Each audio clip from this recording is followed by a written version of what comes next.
Hi peeps. This week, I've heard from all sorts of different people this week and it's not been good. A downbeat voice at the end of a phone with words like, I just don't feel I'm doing enough, or I can't get my kids to concentrate, or I'm exhausted, or I'm fed up. And then I've seen a person looking almost broken on Zoom, a cry of despair over WhatsApp, the hysteria over an online arguments between people who are usually kind but not this week. And then we're all asking, aren't we, what's the next step in this coronavirus? When will lockdown end and will it be worse? How will we manage? I can't keep going with all this uncertainty. That's what we're feeling. And the comparison is the worst thing, isn't it? We all know we shouldn't compare. Oh, but me, I know I'm the worst at this. In my low points, I find myself that I need to kind of seek external validation, and we just can't get that right now, can we? Because we're isolated. We need each other now most of all. So, what's the good news in our scriptures this week? Well, it's a promising start. Jesus says to his disciples, do not let your hearts be troubled. Great! Excellent. But how?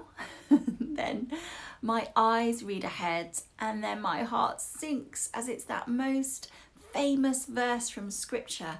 I am the way, the truth and the life. No one comes to the Father except through me.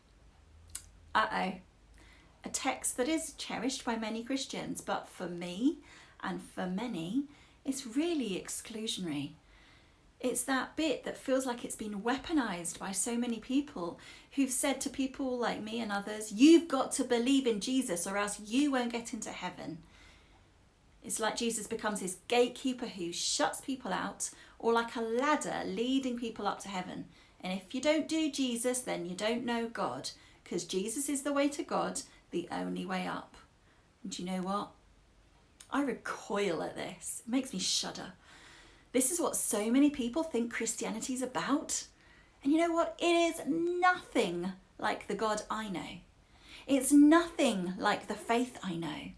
It's nothing like the Jesus I know. Oh, I'm tired, God, this week. We're all tired, God. So please just give us some good news. Recently, when I was having a Zoom call with my spiritual director, I know, that's weird, isn't it? Weird times. Well, she asked me to close my eyes and invite God to show me what God wanted to say to me right now. So I sat there, I did it, feeling self-conscious at first, but then as I breathed, deep breaths and rested, I said in my heart, God, show me how I can find rest in you. And then I had this image of a big mama, a big woman who sat cross-legged on the floor and her lap is wide and she invites me to come to her and to snuggle. I opened my eyes and my eyes were wet. I'd been crying. I felt peace and comfort in a good way, and I knew that God was showing me that God had room for me. And you know what? As I was listening and reading and thinking about the gospel this week, I discovered that the theologian Robert Jensen, he talks about this very passage. And you know that bit at the beginning where it mentions that there are many dwelling places for each of us? Well, it's not just about a future heaven. But what Robert says is that God has a place for us. God has a room for us. So God must be roomy. There is time for us. There's a roominess in God. And God makes room for you and for me and for all creation. So let's go back to the bit that I struggle with.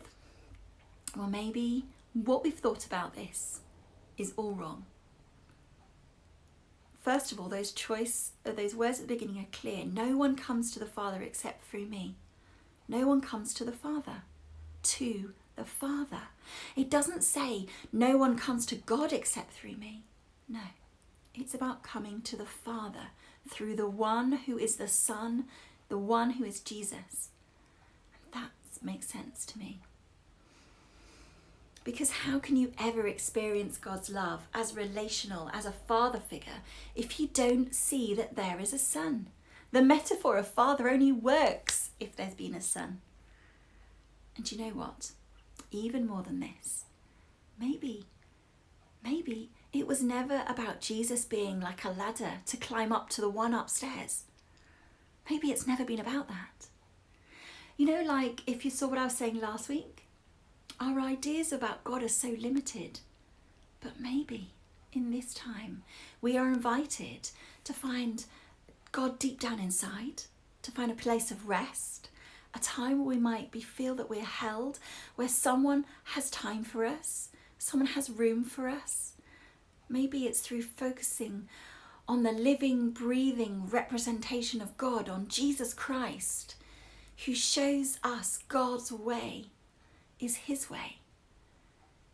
He isn't the way to find God up there, but his is the way of love.